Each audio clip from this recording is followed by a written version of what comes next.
Are you a business owner looking for real advice and input? You're in the right place. From concept to launch to growth, funding, and beyond. Welcome to Startup Hustle with your hosts. One once sold a business for $150 million. The other, the author of $1 Million Bedroom. Here are your hosts of Startup Hustle, Matt DeCoursey and Matt Watson. 1, 2, 3, 4, 3, 2, 1. 'Cause no one can do it like we do it, like we do it, like we do it. And we're back. Another episode of Startup Hustle. Matt DeCoursey here with Matt Watson. Hi, Matt. What's going on, man? I'm just trying to get my message to be heard, trying to get everything I do out on the social medias. Have you tried climbing on the tallest mountain? I have not. And Well, screaming. I have. I've learned that if you want to get to the top of the mountain, it is often best to ask those on top to pull you up rather than try to climb up it alone. I just get a helicopter. You know, speaking of getting help, have you heard of Fullscale.io? Yeah. Yeah, we own the company together, but that's today's sponsor here on Startup Hustle, helping you build software teams quickly and affordably. Climbing mountains quickly. With us today, we've got Jannae Gammage, who told me I cannot say her name with a French pronunciation, but I could, right? No, Jannae is the CEO and founder of The Market Base. You can find that at themarketbase.com. Hello, Jannae. Hello, Mats. Yes. The mats. I think there's some common grammatical errors with the mats. So you can't put an apostrophe up there because it's not possessive. So is it just the MATTS? I don't know. I don't know. I'd just be Matt 1. You can be Matt 2. No, you're the other Matt. The other Matt. Yeah. That is really how it goes. People, when they're talking to me, will refer to the other Matt, which is you. And I feel that when they talk to you, they refer to the other Matt, which is me. Is that correct? I'm just Watson. True. So, Jannae, we're going to talk about your startup, some of the trials and tribulations of getting to the point of launch where you are finally at. You were lovingly referred to us by the members at KC Collective, and I'd like to welcome you to our local entrepreneur community here in Kansas City. That said, will you give us a background about what the Market Base is accomplishing and who you want to help?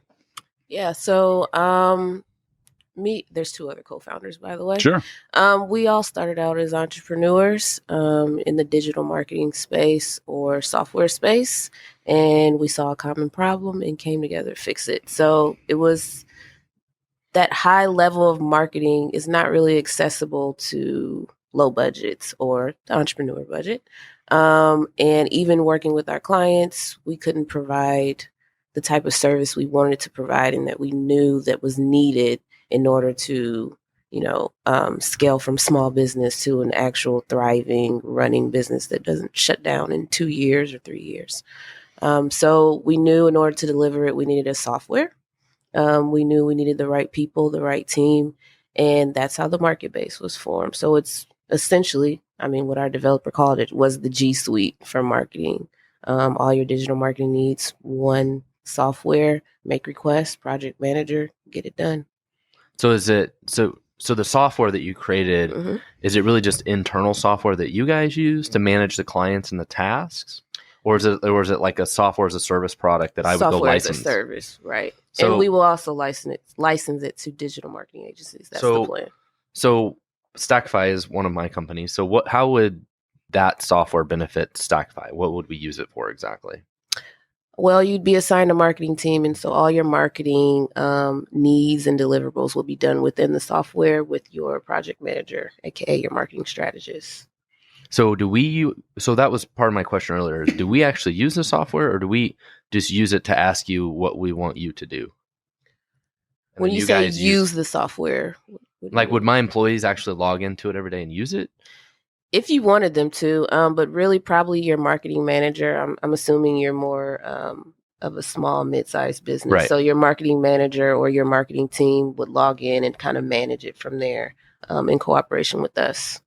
But would they go in there and say, I need you to create these banner ads or Yes. whatever, and then you would create them? Yes. Okay. And So to me, part- it sounds like a project management software that you use internally.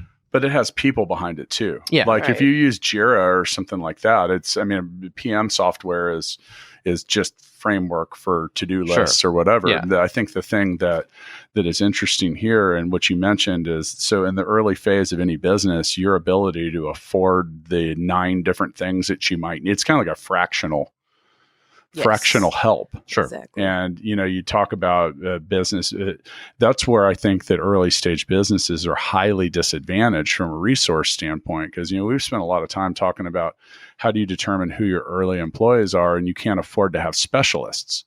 So in marketing, it's a big thing. And by the way, that's a huge misstep that I see so many startups make. They're like, yeah, they're so product centric. They're not giving enough consideration to the future marketing plans of selling what they're doing, and any type of marketing, especially digital, anything content related and stuff like that, is very difficult to immediately ramp up. Exactly. Takes time. So you mentioned having a background with some of this. What led you and your co-founders to, like, what experiences in the past made you think, man, I really got to get after this? Yeah, so I'll speak for myself. I was actually in the military, and after about 7 or 8 years and some injuries, I was like, this is not what I want to do for the rest of my life.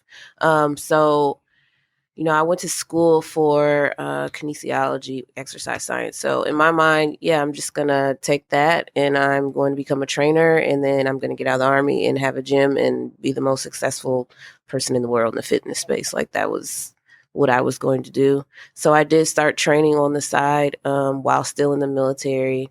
When I got out, I ended up building up to a gym, just bootstrapping.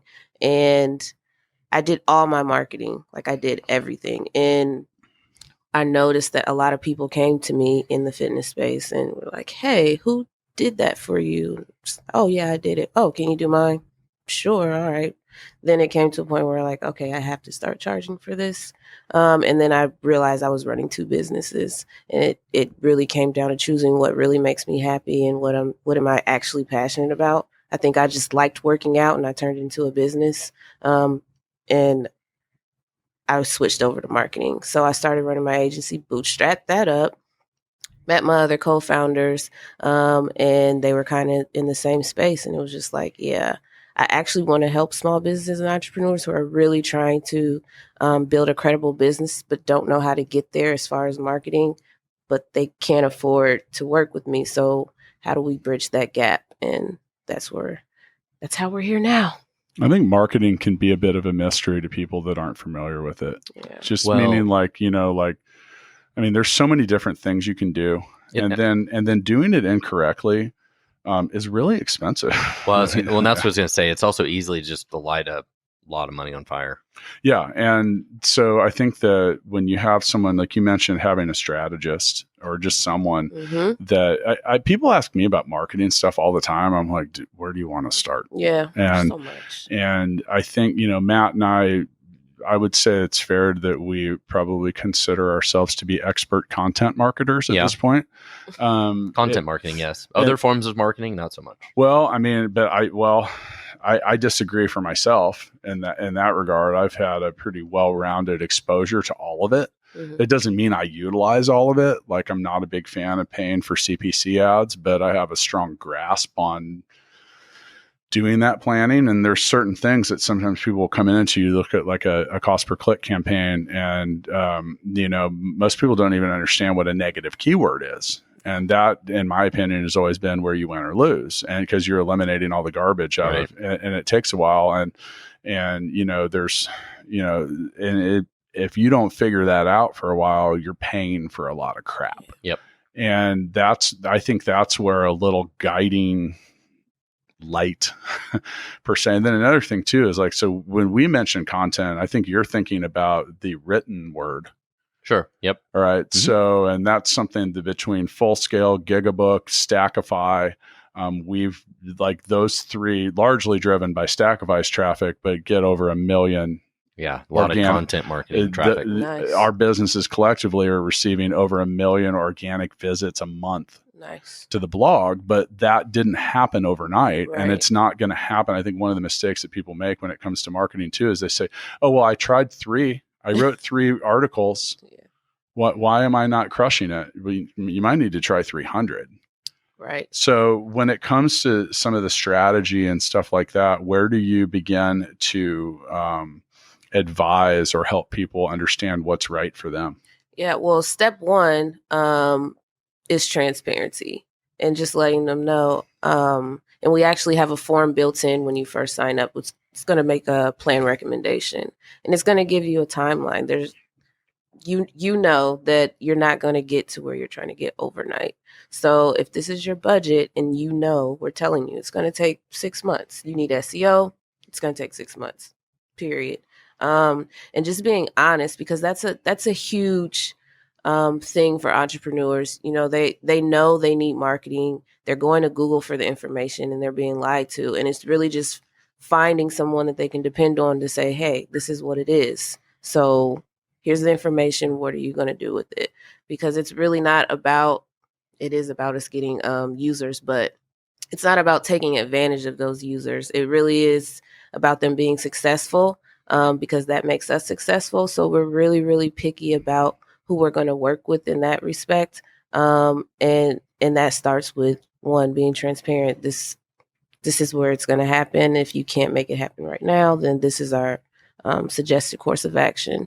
That sounds a lot like what we say at Full Scale, doesn't it? Yeah. Just meaning like picking the clients that we work with and having them have an understanding of certain things up front, you know, just meaning like, hey, here's a reasonable expectation. And then also like certain things like we coined this phrase, but we use a term called guided development. Our clients have to guide their own development process. We're in the process of helping them find people that they can work with. But when we step out of that, we lose an ability to say, hey, it could take this long or cost this much. Right. And establishing that up front, that people understand that's a big part of it. And then also, Matt, would you say that it's fair to say that some ideas are just destined to fail? Oh, absolutely. Yeah. And it's not our job to necessarily buy into your vision, but there are factors that are going to pretty much guarantee that you're going to struggle. And some of that's just resources. Like,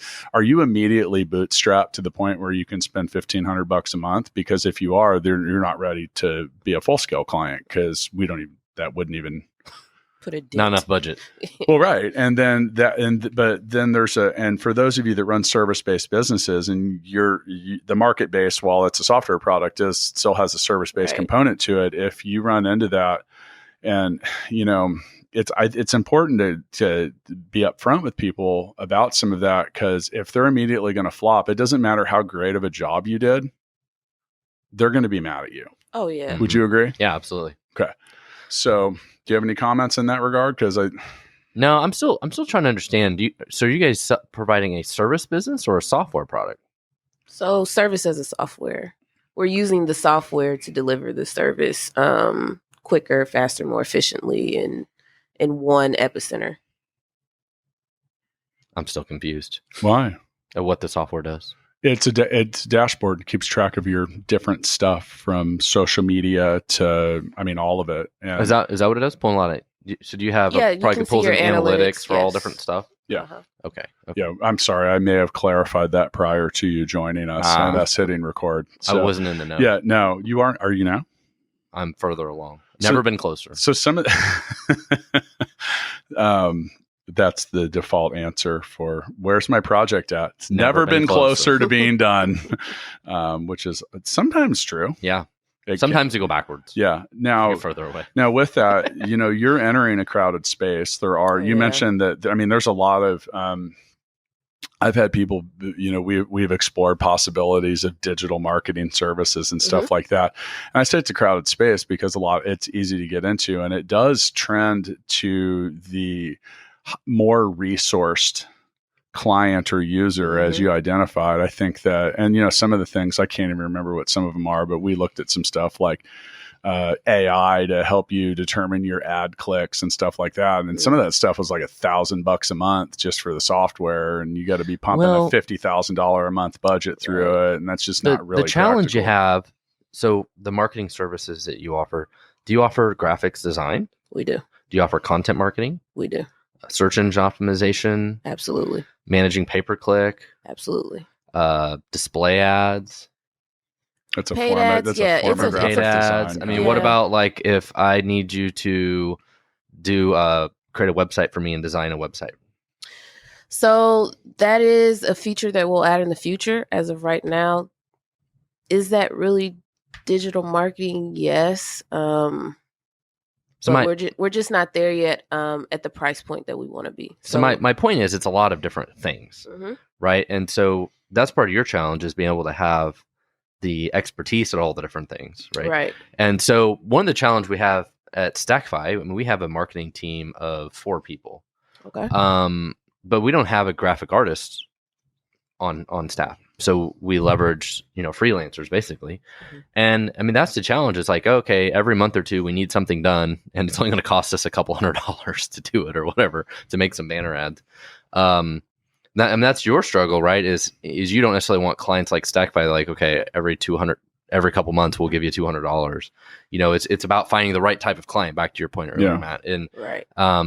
and Stackify, maybe we've probably outgrown what you would offer at this point, because we have 4 people dedicated in internally to do this stuff, unless there's a part of it that we don't want to do, or part of it we don't have expertise of.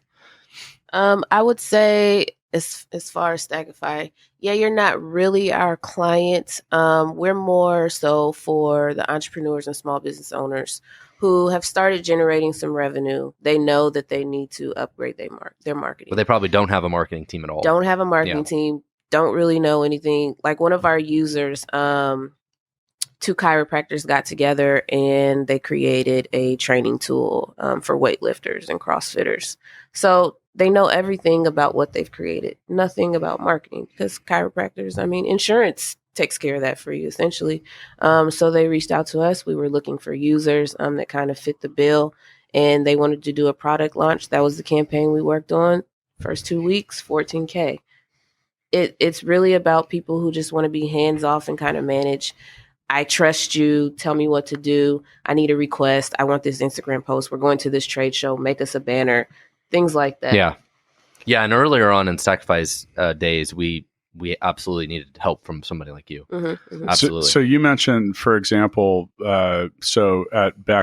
were talking, you mentioned using freelancers or whatever. At Full Scale, some of these things are services that we let our full-time clients tap into, but only our full-time clients Mm-hmm. for that reason. Like, I don't want $100 every other month invoice. Yeah. It's like actually way more expensive than that to maintain your account. Yeah.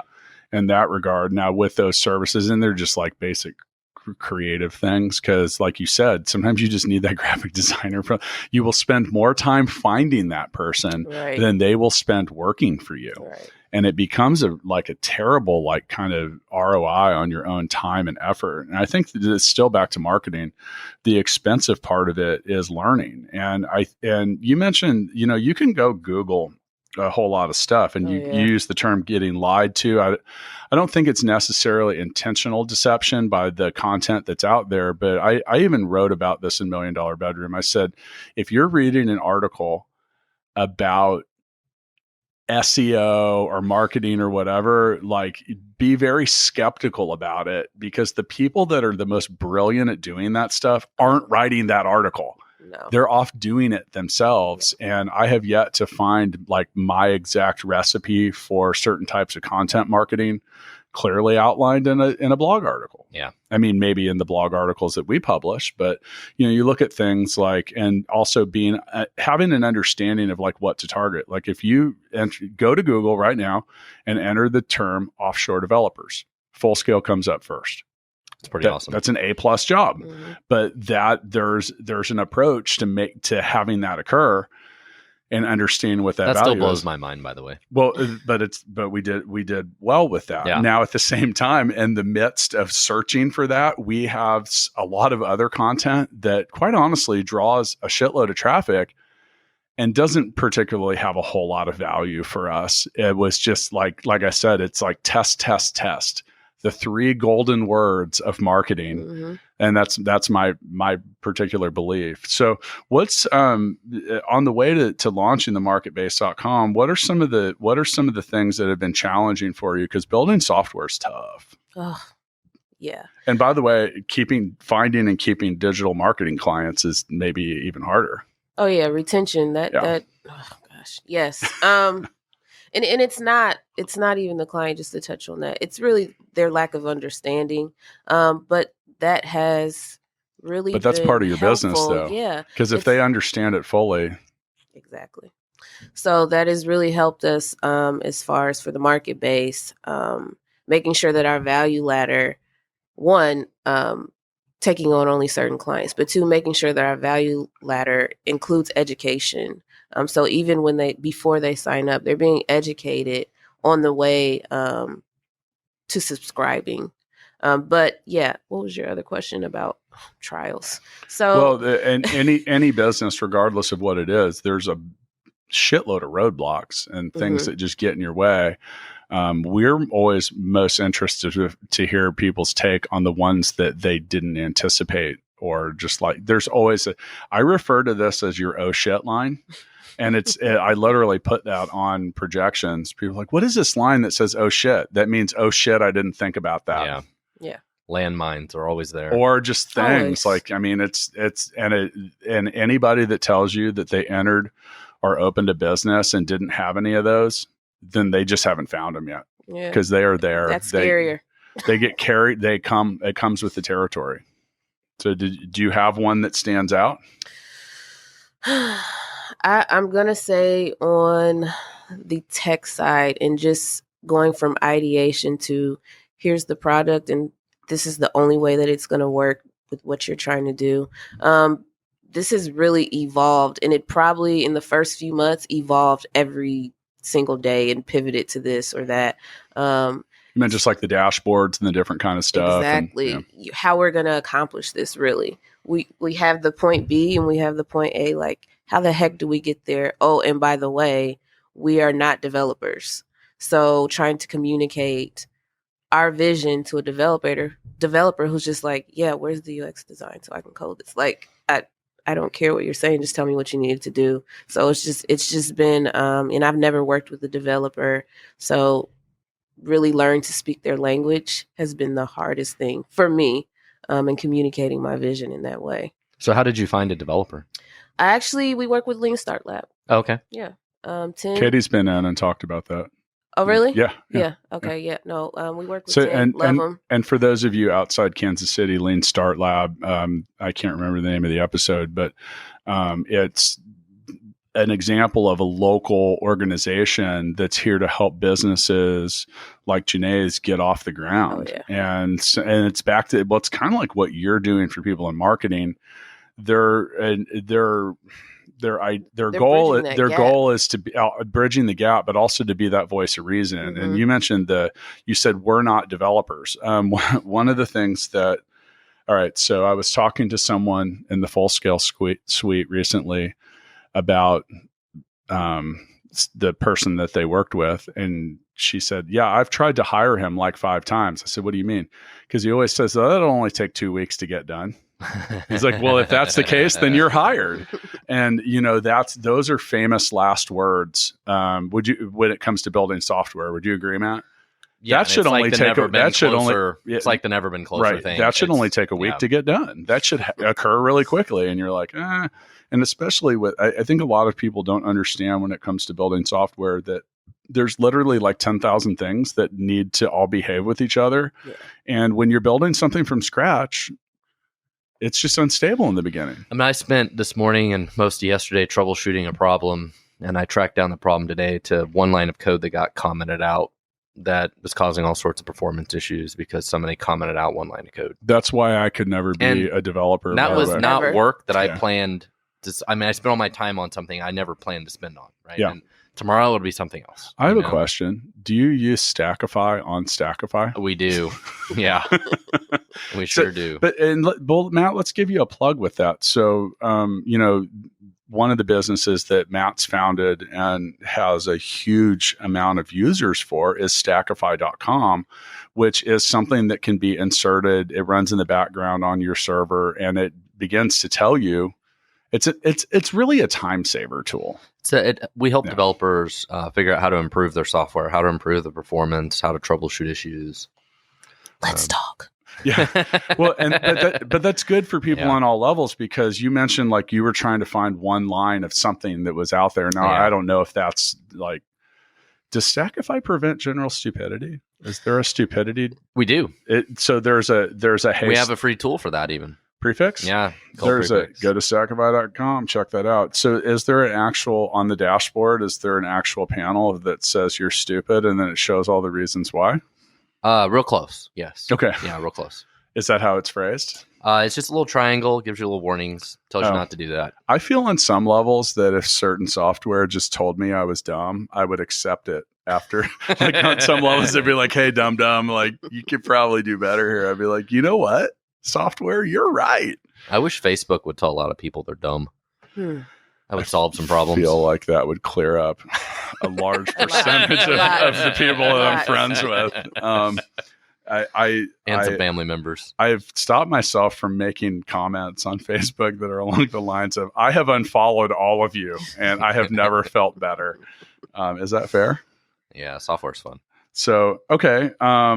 So did you run into timeline issues, meaning like you thought it was going to take 3 months and now you're on month 6 going, No. One thing I did learn is just to keep expectations super, super low. And if they're exceeded, great. If they're not, then it's expected. And because that's a smart approach for your own welcome to sanity. software.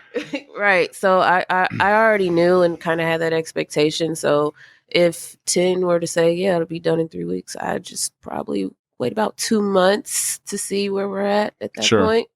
Now, with that, you're talking about setting reasonable expectations for yourself. A lot of success in your early stage business has to do with the way that you plan for specific stuff. Yes. And, the old business school adage is it'll take twice as long and cost twice as much. I think you put a 3 in front of that. And then you're operating within a safe zone, because especially if it's easy to come into stuff and feel like you know it all and you really don't. I mean, it's a very, would you agree, Matt? Absolutely. Well, you don't know what you don't know is a big part of it. And you're just going to keep uncovering it and uncovering it and uncovering it. Yeah. And then you think you got it all figured out, but there's a lot of things you just don't know. And you're likely to have needs that you haven't considered. I mentioned the loving oh shit line. And we run into that a lot with early stage clients at Full Scale. They say, well, a lot of times we end up with clients that are on the quote second or third lap around with the dev company. Mm-hmm. And now if you have a quote legacy code base, meaning like you're passing it down from one development company to another, you need to definitely expect issues. Some of which is just because you usually don't have the blueprint. You're like, what the hell's going on here? There's a big learning curve anytime you're taking over somebody else's app and their work and trying to figure out how does this thing work. A red flag for me, though, at the same time, though, is when a developer looks at something that exists and immediately says, this is going to all need to be redone. That tells me on many levels, like it's a coin toss, whether that's really true or not. I'm just, Matt might disagree with me. Sometimes it does, but sometimes that means I just don't understand what the hell's going on. A lot of developers would rather rewrite code than figure out how it works. Because then they understand how it works. And that's the thing is most early stage software products are cobbled together. They are held together with string, a glue stick. And that's the first developer we spoke to. One of the first things they said after we really went down the feature list is, well, let's see what's out there and try to build off of that so we're not building from scratch. And it was automatically like, nope, no.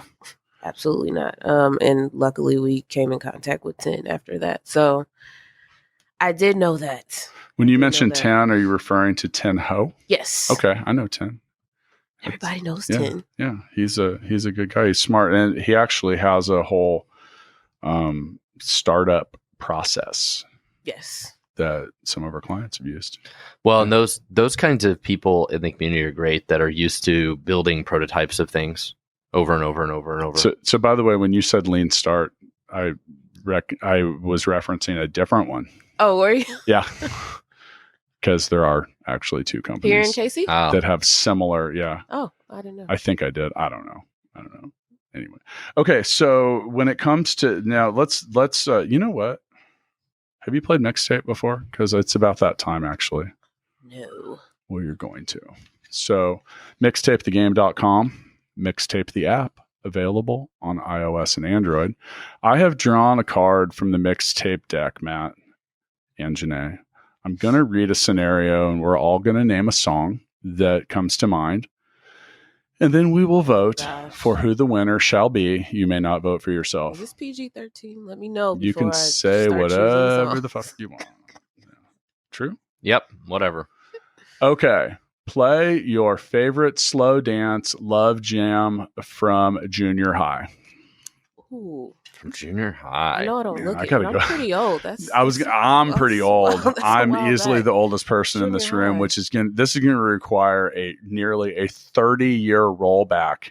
Wow, Is that slow middle jam. school? Yeah, that's Middle school slow jam. I'm trying to think. It would for me that would like have to be like Belle Biv DeVoe or like Whitney Houston maybe, or I think I've got mine. I want to dance with somebody. Now that's not a slow jam. I got to go with Baby Got Back by Sir Mix-a-Lot. Your slow jam's got some tempo behind it, buddy. I'm going to go with Shaggy. It wasn't me. Yeah, there we go.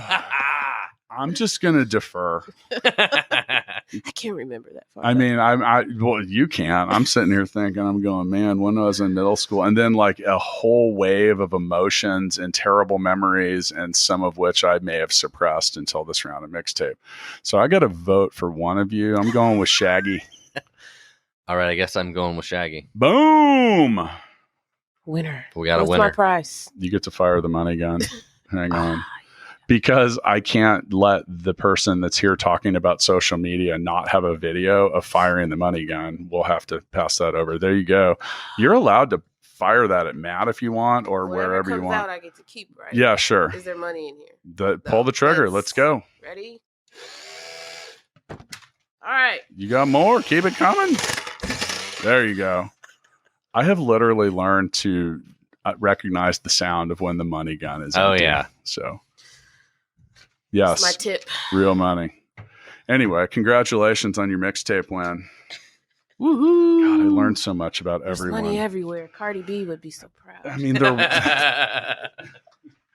they're ones. Do we I see have a $2 bill here? do we have that I any kinda wanna stuff yeah in my that's it. pocket. Do we have any accounting practice, any accounting standards around I'm keeping not sure track we of the audit money this. against? No, I don't think we don't. audit this. Okay, so I want to, as we approach the end of this episode of Startup Hustle, which was brought to you by Fullscale.io, I would like to do a quick little roundtable, and I would like each of us to give some advice about something they've learned about digital marketing, which could be anything from blogs to social media to anything like that. Who would like to go first? This is just general advice for the community of listeners. I'll go first. That was reluctant, but I go ahead. So It's just a general tip. Anything is good.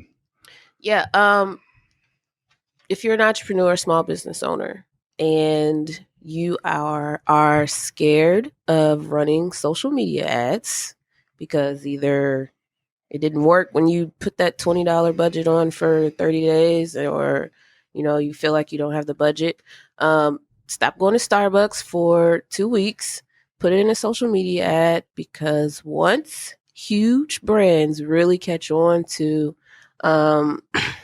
the equity that is social media ads and really dump those billion-dollar budgets in, the system is going to go from here to here, and it's not going to be easy to get in front of your customer. Where right now you could use $50 to do it. It will take, I don't know, $500. Oh, Wow, foul on DeCoursey. Sorry. So get in now. All right. By the way, that was me nearly knocking over a video camera stand that doesn't have a video camera on it. I was trying to clean it. It's just Dude, a battery. she literally covered such a radius of space with firing the money gun. She made it rain. I know. All right. Matt, would you like to? Yeah. So my tip is going to be a lot of the key to marketing is a lot of experimentation, A/B testing, trial and error, figuring out what works, what doesn't work. Spend a small budget, measure, change the color, change the button, move the font, do this, do that, whatever, and figure out, do you have the right landing page? Do you have the right ad? Do you have the right copy? It's a lot of just detail work that is not in my DNA. I have ADD. I don't have time for like changing that shit and then waiting a week and then looking at the numbers again. But it's really important if you want to maximize your spend. It's a lot of experimentation. Yeah. Over and over and over. Agree. I'm going to carry on to that. So I actually do have a ton of experience when it comes to quote digital marketing. And I'm going to actually drop some YouTube type knowledge here. I had the privilege of working with Urban Necessities founder JC Lopez in order to help him create his YouTube channel, which has like 250,000 subscribers. It's pretty significant. Nice. And Jay, who at the time had 400,000 Instagram followers, taught me a lot. Well, first off, consistency is key. You can't, if you're going to do like YouTube videos or whatever, YouTube, Instagram, anything like that, you can't just do one and then come back 3 weeks later and do another one. It has to be consistent. I'll use the podcast as an example. This thing comes out at 5 a.m. Monday through Thursday. And I believe that many of our listeners rely on that. Like they listen to it on the way to work, but the same thing like with videos. Now with videos, people often misunderstand things. You can have a relatively low and simple quote production, but if you're offering quality content, people are okay with that. Yeah. And you can't just like expect to be like, who's the dude that on YouTube that just does the splits? The split? Yeah. I never heard of that. He's got like 13 million followers. He's like one of the most popular YouTubers, and all the videos are of him just like he'll like just be at the grocery store and all of a sudden he'll like pop into the splits.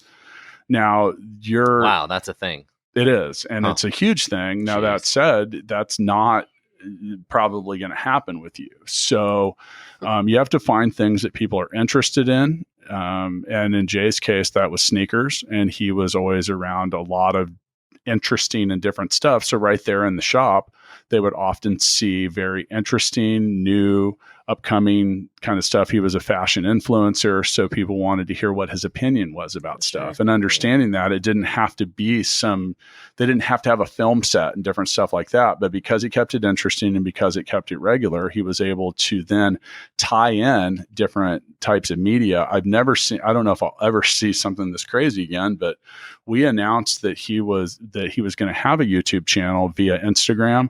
And before we even published a video, he had 5-digit subscribers. Wow. Which is crazy. That's crazy. I mean, good for him in that regard, but that's a great way to parlay one successful form of digital media into another. YouTube is where the money's at now. Well, it was, but not so much anymore. And that's actually a good point, because actually they've revised a lot of the monetization of YouTube. Yeah. Yeah. So a lot of those people are struggling in some regards. Well, and if your content's targeted more to kids, I think the advertising they can do is even dramatically. That's the big impact. Yeah. And Roy was talking about that. Roy from Healthy Hip Hop. Yeah.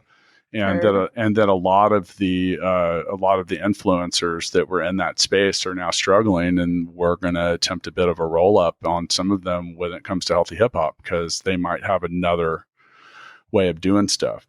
Okay, so once again, check out themarketingbase.com. Jannae, thank you for coming in. We do end our episodes of Startup Hustle with what we call the Founders Freestyle, which you get to be first again. And this is just a basic, anything you want to say you can say whatever you want. I can give you a suggestion, and I might, I will, if you would find it helpful. Would you like a suggestion? Sure. I think anything any kind of knowledge that you can give to an entrepreneur in general would be helpful. Just like, avoid this, try this, don't be afraid of, maybe. Wasted time is more expensive than wasted money. I like that. Wow. Yeah. Do you agree? Dropping bombs right there. Yeah. I like it. I was like precision. Yeah. By the way, her military background had a lot to do with the precise nature. Yeah. She's like, My military background actually is hurting me as an entrepreneur. why? I think my biggest weakness is pitches, and I was an intelligence analyst, so we have to brief the commander every single day with the freaking slide deck, and it's completely opposite of how it should be done as an entrepreneur pitching. So if you're in the military, you're going to be pitching. Just forget everything you were taught. Don't do it that way. Okay. This might be the first intelligence analyst we've had. I do not want my intelligence analyzed. Do you? No. Matt, what would you like to say on the way out here, buddy? You know, I love what you're doing. I think there's a lot of entrepreneurs that really struggle with marketing when they first start out. A lot of them are very, like me, more product focused, right? We're mad scientists in the lab, we're building something cool, but it's all pretty worthless unless somebody buys it. And that's where we need help from a marketing perspective and trying to get this out in front of people. And it's really difficult to have expertise in all the different things and know which of the things that you need help with. Right. And so kudos to you for what you're doing. I think you're also working with one of the hardest types of clients to deal with too. So good luck with that part of it too, dealing with entrepreneurs that don't have a lot of budget and trying to make it work. So no, you make it work for a few of them, and you got a tidy little client list with that. You mentioned that you consider yourself a product mad scientist. I actually consider myself a bit of a marketing mad scientist. For 10 straight years, I've referred to any business that I've owned, operated, or been associated with as a marketing company that happens to also. So Full Scale is a marketing company that also happens to sell tech services. Mm-hmm. Now, I say that because you, like Matt said, if you don't sell something, forget about it. You're done. You're going to die on the vine. So by taking the sales first and the marketing first approach, you're going to set yourself up to be successful and sell stuff. Nothing validates your business, keeps it alive, helps it grow more than straight cash. I mean, you need it. And I think the mistake that too many people make is they save the quote sales and selling and the marketing part of it until like just before it's about to open. And it takes time. Like if you're going to write like Matt, how long does it take for like blog content to start kicking in? It's months. It's several months. Yeah. Same with SEO and stuff like that.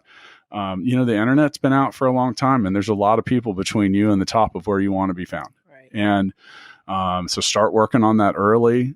Don't ignore the importance of it, because if you save that till last, you're going to have a problem.